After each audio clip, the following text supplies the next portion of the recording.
Let's talk about flashlights for survival kits. I kind of glanced over or forgot about that in those other videos I was making, and it's kind of good because it's a topic that's good enough to break out into its own video, really.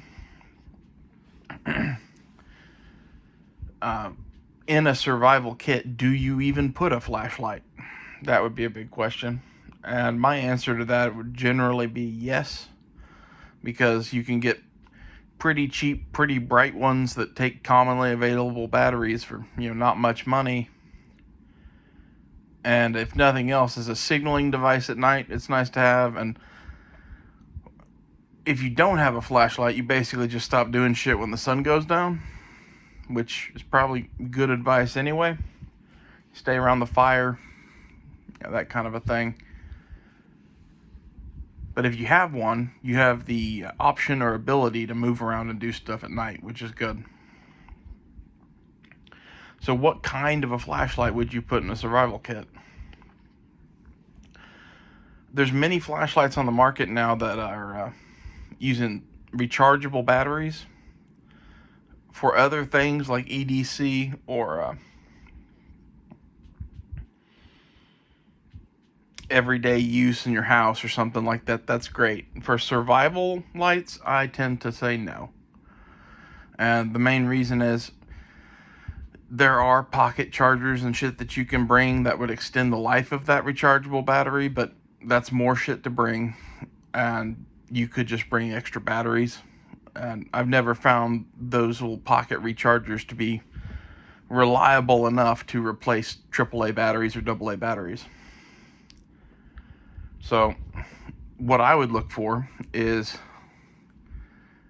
either something like a mini Maglite LED that takes AA batteries and is pretty bright and handheld, or a headlamp. I like the ones made by Petzl.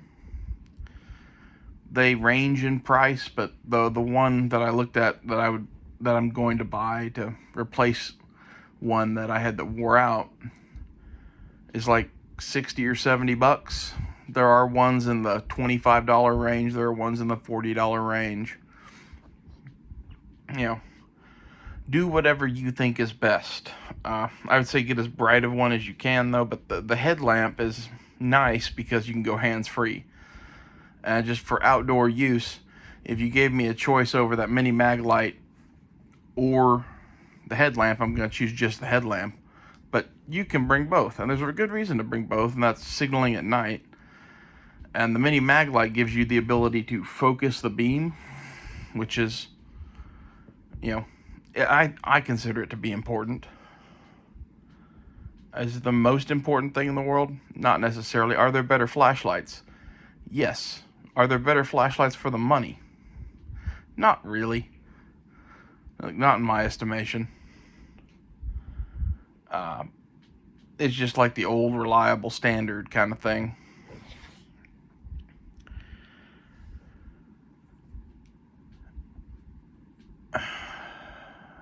For both of those, I would pack up, I don't know. The headlamps tend to take 3 AAAs, and those mini Maglites take 2 AAs. So I'd bring like 12 AAAs and maybe 8 AAs or something like that. And you can get battery pod little containers and shit to hold those if you want, or you could just get a Ziploc bag, throw it in there. That's kind of what I do. There's a million different answers on headlamps. There's a million different answers on lights. But one thing I would avoid is anything that uses CR123 batteries. But those are all the best flashlights. Yeah. For weapon lights, I use pretty much things that exclusively use CR123s. That's a little bit of a different philosophy. I'm willing to take the cost and issues that come with lithium batteries from that. In a survival kit, this thing's going to be sitting in your car most of the time if it is, a car bag like what we've been talking about. And in such an environment, I really don't want to risk having lithium batteries. I would have just standard old, Duracell copper top, AA's and AAA's. Lithium batteries exposed to extreme heat can explode. That's bad, okay? Not to mention, in my experience, CR123s don't last very long. They're pretty expensive. And as far as light output of lights, we have lights now that take standard AA's that do just as well. The Petzl headlamp I was looking at is like 600 lumens, and it's using standard AA's. You're not going to get much better than that. Like, well, my flashlight will do 1,000 lumens. Well, that's cool. Doesn't fucking matter. It just needs to be somewhere above a couple hundred lumens, probably. For those not in the know with flashlights, the lumen is the unit of measurement for how bright a flashlight is. The mini mag light that I was talking about, I think, is like 300 lumens. That's not the brightest light in the world, but it is cheap as shit. It focuses like I want it to, and I trust it.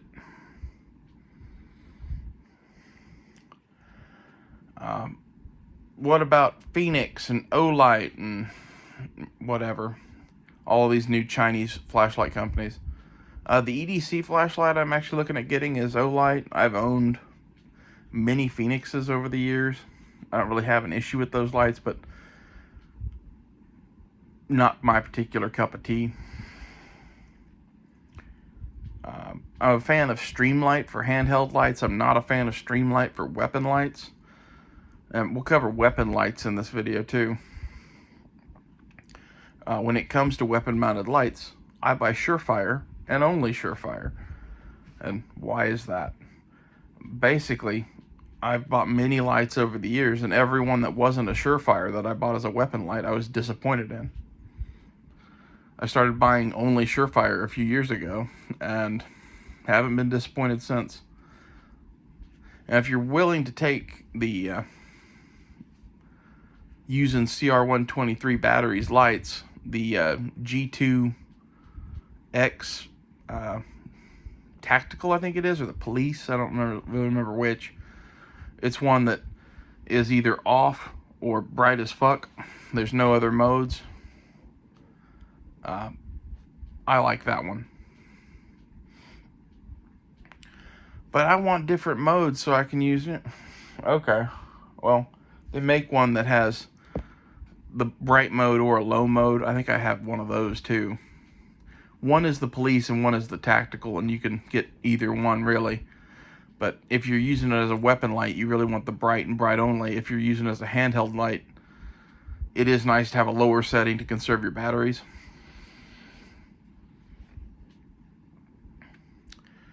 In any case, I wouldn't buy those lights because of CR123 for a survival kit. Weapon lights, yes. And in fact, I have multiples of those Surefire G2Xs set up in 1913 rail mounts. And I have a Surefire X300. I've owned a few Surefire M600s. I like them. They are more expensive, and, people talk all sorts of crap online, and, well, they don't have any of the modern features or whatever. Basically, on every flashlight I own, other than like an EDC flashlight that I'm gonna, want to recharge because I'm using it so often that makes sense to me, I want flashlights that I can just replace the batteries in. I've had bad experiences over the years with rechargeable batteries for flashlights, and I don't care to go there again for the most part.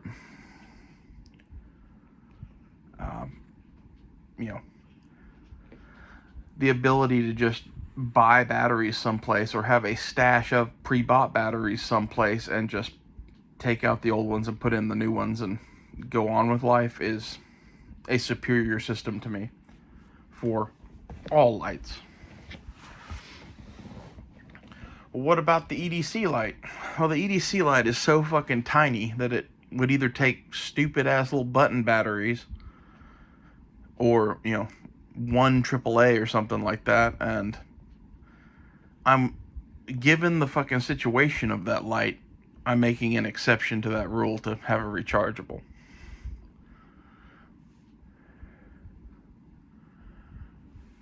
Other lights that it might be good to have in a survival kit would be like if it's a car kit and you're not worried about hiking with the thing, or if you are, do have to hike away from the car, you can always leave this with the car. But a big floodlight spotlight of some sort that takes giant fucking batteries, probably a halfway decent idea. Like, I can't think of a model offhand, but they exist. Some sort of battery powered lanterns, even maybe, or a light that does both of those things, because there's some of those available on the market. I wouldn't put it in the survival pack, but I would just have that in the trunk of your car or some shit.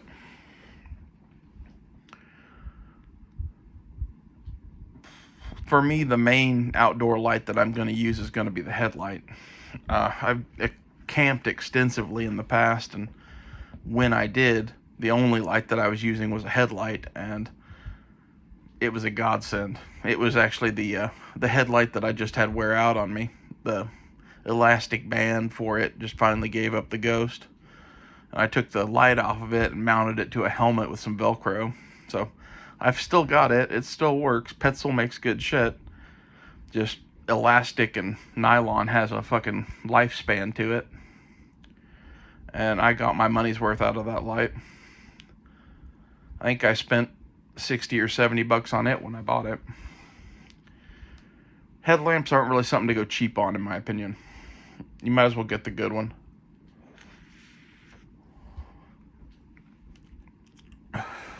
And when you wear one out, that just means it's time to upgrade. And the other thing with flashlights is the technology advances so rapidly. I bought that one that wore out probably 10 years ago. In 10 years, the technology has totally fucking changed. The one that I had that wore out is probably 100 lumens, if that. So going up to a multi-mode 600 lumen light, I'm excited. I don't know when exactly I'm going to buy that. I have a list of shit to buy before I buy that, but it's on my short list of things to get for sure.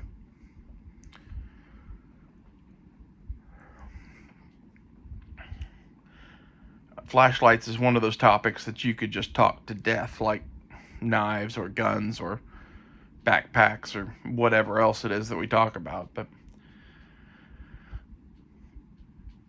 the systems that I have work for me. That's the important thing.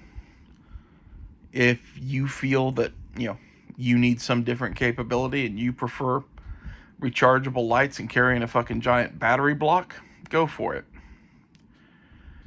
I'm just going to say, I've seen those battery blocks fail a number of times, and when they do, you're just shit out of luck. With the chemical batteries like AA's and AAA's, if you have a battery go bad on you, you're carrying a dozen or 8 of those batteries. It's not going to be all of them, most likely. And Duracells last a really long time. You can get Energizer too. I typically prefer Duracell. When it comes to CR123 batteries, there's several different options you could go with, but I would actually advise you to buy the off-brand, because the Surefire branded batteries are fucking expensive. And if you get something like it's Panasonic or something like that makes, I think it's them, that makes 123s as well, they're kind of expensive, but you can get some random no-name brand from China that's using the exact same cores that Surefire and Panasonic use for a fraction of the price. And I would order them in bulk, because you're going to go through a lot of them. So, and it would make sense to have a rechargeable CR123 or whatever, but I just don't think the technology is there. And what I only use those on is weapon lights, and I really don't want those to be rechargeable, mainly because if they are rechargeable and they're dead, you have to go and charge them, and that takes time, whereas you can just plug new batteries into the non-rechargeable ones. it's instantly back in action. For weapon lights in particular, I would never use rechargeable flashlights, and I would never buy Olight anything as a fucking weapons light. I see people that do that all the time, and I'm just like, you fucking stupid or something? Like, it's one thing to have a fucking keychain light from that company or whatever, and I was guilty of it when I was younger, putting a Phoenix light on the side of a gun, and I learned my lesson very quickly. They die rather quickly. I don't know that Olights do that, but all the Olights I've heard of are rechargeable, and that breaks my pretty much number one rule when it comes to weapon lights. So, if you learn something from this, or if you do something different, leave me a comment below and say, and I'll see what I think. See you guys later.